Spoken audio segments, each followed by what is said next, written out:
kulang po yung pasasalamat eh. Kasi parang lalo po napapatunayan sa akin everyday na sobrang blessed ko po ni Lord.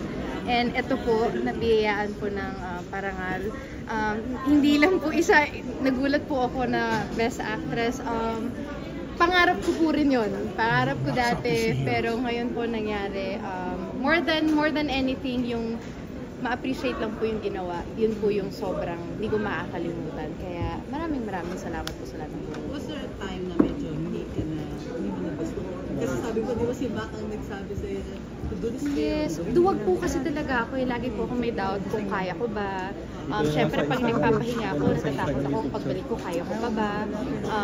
Maniniwala ba sa akin yung tao? Hindi naman po kasi ako after lang sa pansin ka lang sa project. Kung kaya kong magawa yung project. And hindi naman po din sa pagiging mapili. Pero lagi ko po sinisigurado na kapag may gagawin ako, 100% magagawa ko siya. Kaya bago ko po siya inoohan, talagang sinigurado ko na, okay, 100% ba ako? Sige. Talon, okay, talon. Kaya, memorable po sa akin. After this, mas active ka ba? Mas projects na gagawin ka na? Mas visible ka na? Yes po. Mas more, na po. As in this year na or maybe? This year. This year. Congratulations. Thank you very much. Ikaw. Okay. Tulungan mo na lang ako. Okay. Sandali lang po.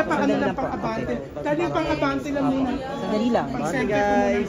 Darling, pag-center ko muna ng abante. Okay.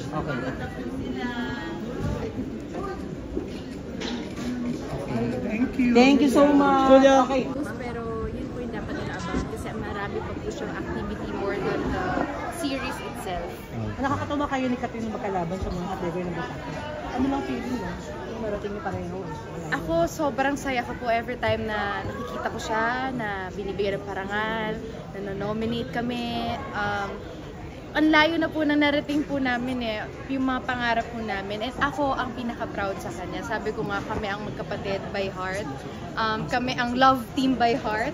So, kung anong success ng isa, ganun din po ang saya nung isa. Kasi hindi yun nakikita ng tao sa social media, pero sobrang supportive si Catherine. Jules, kamusta ang lang ngayon? Ang kondisyon ng puso?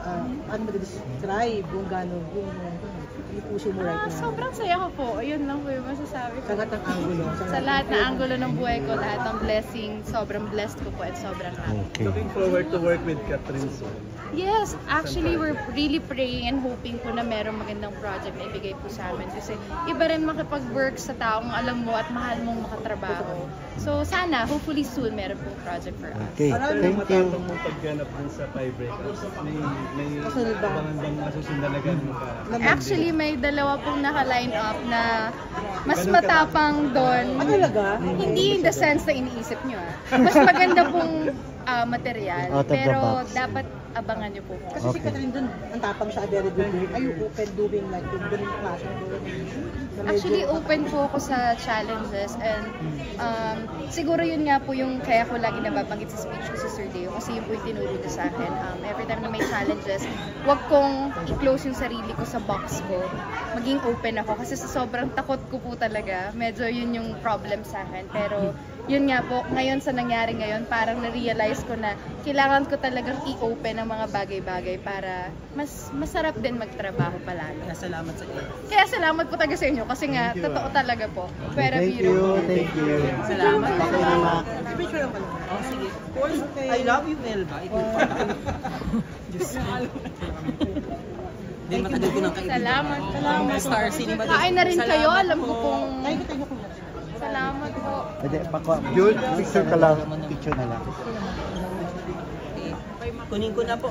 Salamat. Wait lang. Isa pa. Picture lang ako. Ay, sorry. Wait lang. 1, 2, 3. Salamat. May next naman po. Friend, thank you.